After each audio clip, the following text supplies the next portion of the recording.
Greetings, everyone. This is Acid Roots. It's time to get to some action in A Link to the Past. So they've kind of kept us, you know, namby-pamby type stuff, just really child's play. But now it's time for a little bit of fun. But as we do this, this is still not the dungeon of dungeons. You know, there's a lot to this game. There's over 10 dungeons, as I've said before, and we're gonna have some errands to run afterward.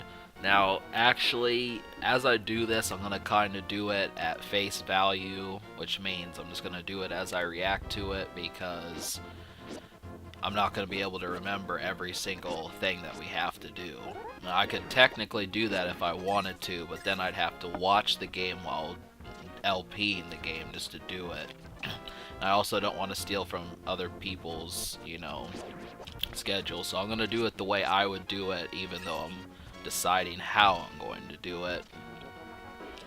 And you're just going to see that.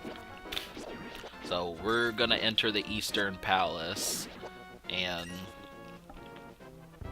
shouldn't really be that much problem. Yeah, it's not. I mean, it does give me problems in the dungeons, but you'll see what happens. These are the Armos statues. They are really tougher than your sword for the most part, so they're going to take a lot of damage, just like those blue knights over there will.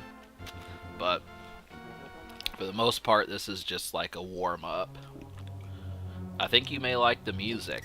Zelda definitely has more than 2 songs in it if you've played the original. And,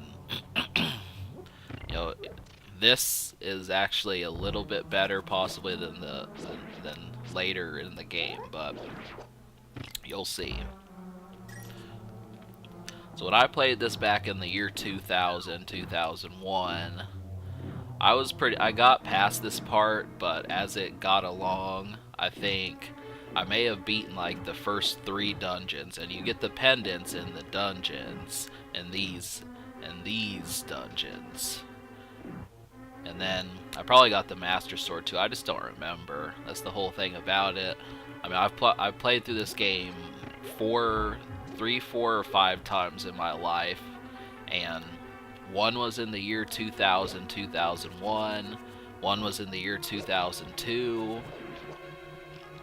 and then I think the last one was this year back in September, and then there was one that I played somewhere about 4 or 5 years ago, but I don't even know if I want to count that one because I didn't really go through the game. But so I'm pretty new to this game as much, but I've definitely watched it as an LP.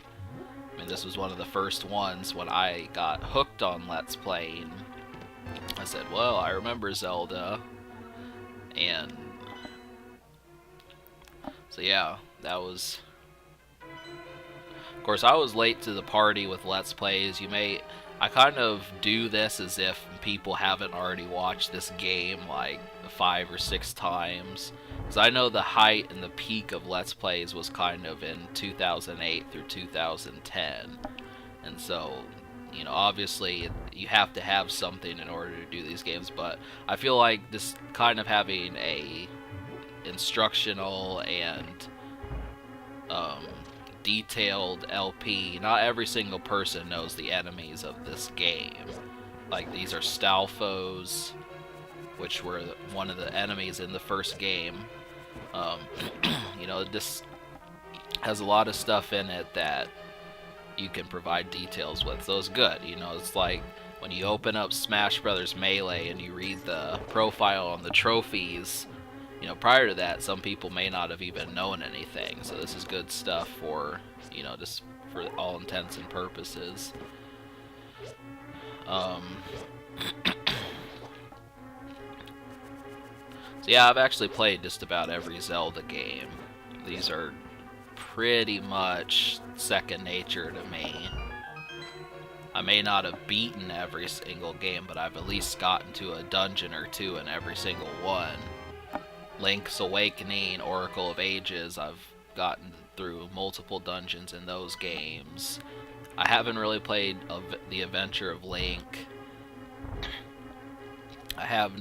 You might want to use these tiles if you're really stumped. Sahasrara will help you.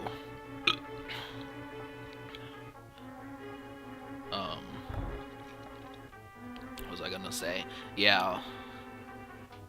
I own the Minish Cap, but I just didn't really... I did not really mess with it. And I'm probably gonna invest more time in that in the future. Four Swords Adventures, I own that. That's actually going to be one of the next games that I do. So that, you know, you can definitely expect more Zelda. I'm looking forward to doing it. Once I beat these onslaught of SNES games that I have, I'm going to go right to the GameCube. So that's one of my plans. And I'll probably wind up doing Super Metroid too, just for the hell of it, just because I beat that game last year and I really liked about 95% of it, so I think that that's more than enough. But if you noticed, I forgot what I did. You're gonna need keys. That's one theme that you haven't seen yet. We're gonna get our first key basically and go through the game. So you're gonna see Zelda enemies peppered in. For the most part, there's usually gonna be at least one or two enemies that were from the original Zelda in each of these dungeons, which is fun. It's like, it should speak name to you. It's like seeing someone that you go to work with and seeing them outside of a place that you go. It's fun, you know, definitely. These anti-fairies, I cannot do anything about them because you don't have the magic powder. So that's something we're going to do, is get that, and those will turn into fairies when you sprinkle them, and you can always heal yourself. Luckily, I already have some fairies. That was what I wanted to tell you. So if I die, which I get pretty close to, you will see the fairies will bring me back to life and keep me at 8 hearts. So we've got stuff at hand. Well, this should wrap it up for this episode. You know, you're going to see what happens. We're going to fight the boss, and then after that we've got some errands. This dungeon is basically over. It's about 80% over. Subscribe for more fun.